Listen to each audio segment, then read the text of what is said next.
आनंद हमारे सहयोगी पूरी खबर पर नजर बनाए हुए हैं। आनंद, देखिए यूपी में सियासी तनातनी तो है ही, अब इसकी गूंज दिल्ली जा पहुंची है। कहा यह भी जा रहा है कि प्रधानमंत्री नरेंद्र मोदी ने इसका जिम्मा खुद संभाल लिया।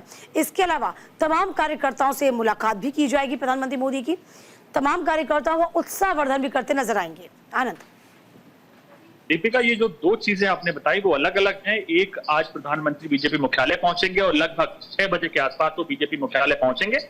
उनका बीजेपी मुख्यालय पहुंचने का उद्देश्य ये है कि जो तमाम वो कार्यकर्ता जो लोकसभा चुनाव में कैमरे के पीछे रहे, जैसे प्रवास यूनिट रही, वो पूरी तरह से कैमरे के पीछे अक्सर रहती है, किस नेता को कहाँ जाना है, उसके जाने से क्या इम्पैक्ट होगा, तो वो तमाम चीज प्रवास यूनिट देखती है। उसके साथ साथ अगर मीडिया मैनेजमेंट की बात, सोशल मीडिया टीम जो बीजेपी की है, ट्विटर हैंडल, माना जाता है कि कहीं ना कहीं बीजेपी सोशल मीडिया के मामले में देश की सभी पार्टी सबसे आगे है। उसका कारण ये कि उसकी एक भारी भरकम टीम सोशल मीडिया होती है, जो उसके ट्विटर हैंडल से लेके तमाम चीजों को, पार्टी की फोकस को लेकर, साथ साथ विचारधारा को लेकर आगे जनता के बीच से फैलाती है।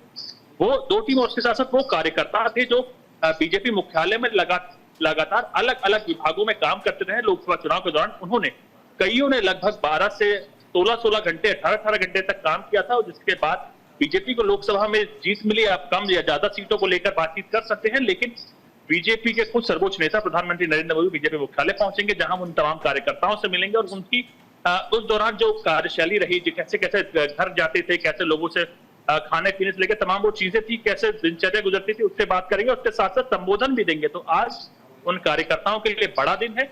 उनसे खुद बीजेपी के सर्वोच्च नेता आके मिलेंगे। तो बीजेपी मुख्यालय में पीएम लगभग 6 बजे के आसपास पहुंचने वाले हैं। जी चलिए, देखिए ये तमाम बैठकें, मीटिंग है, चूंकि देखिए अब बजट भी आ रहा है, कैबिनेट की मीटिंग भी होनी है, तमाम मंत्रियों से भी मुलाकात होनी है। लेकिन उत्तर प्रदेश की सियासत का यदि हम जिक्र करते हैं तो क्या लगता है आनंद आपको, क्योंकि जो भूचाल उत्तर प्रदेश में आया हुआ है, अब देखिए उत्तर प्रदेश का जिक्र करें तो डिप्टी सीएम केशव प्रसाद मौर्य ने किस तरीके से कहा कि संगठन बड़ा होता है, सरकार बड़ी नहीं होती। पश्चिम बंगाल का जिक्र कर लें, शुभेंदु ने भी कहा कि किस तरीके से अब जो मंत्र है इसको बदलने की जरूरत है।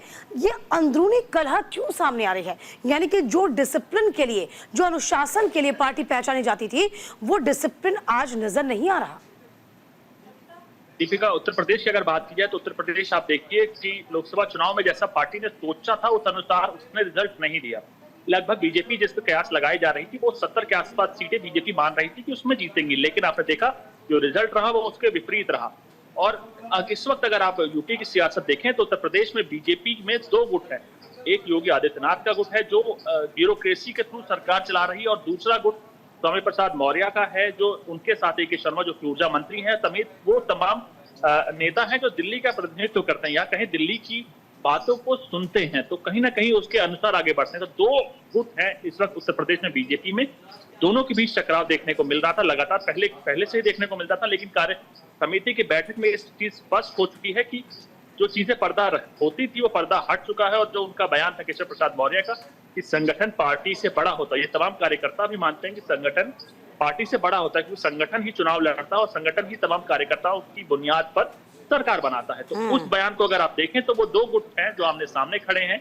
लेकिन जो अभी हमारे सूत्र बता रहे हैं कि ना ही, तो कई कयास लगाए जाते हैं कि सीएम जाएंगे, डिप्टी सीएम जाएंगे, ऐसा कुछ नहीं होगा। संगठन में बदलाव होगा, प्रदेश अध्यक्ष को हो सकता है बदला जा सकता है, और उसके साथ साथ तमाम पदाधिकारी जो राज्य स्तर के होंगे उनको बदला जाएगा, ना तो सीएम जाएंगे। प्रदेश अध्यक्ष तो खुद भी इस बात की जिम्मेदारी लेने की बात कर भी रहे थे, ये भी खबरें सामने आ रही थी। तो फिलहाल जो पर्दा नशी चीजें थी वो बेपर्दा होती फिलहाल नजर आ रही हैं। बहुत शुक्रिया आपका तमाम जानकारी देने के लिए।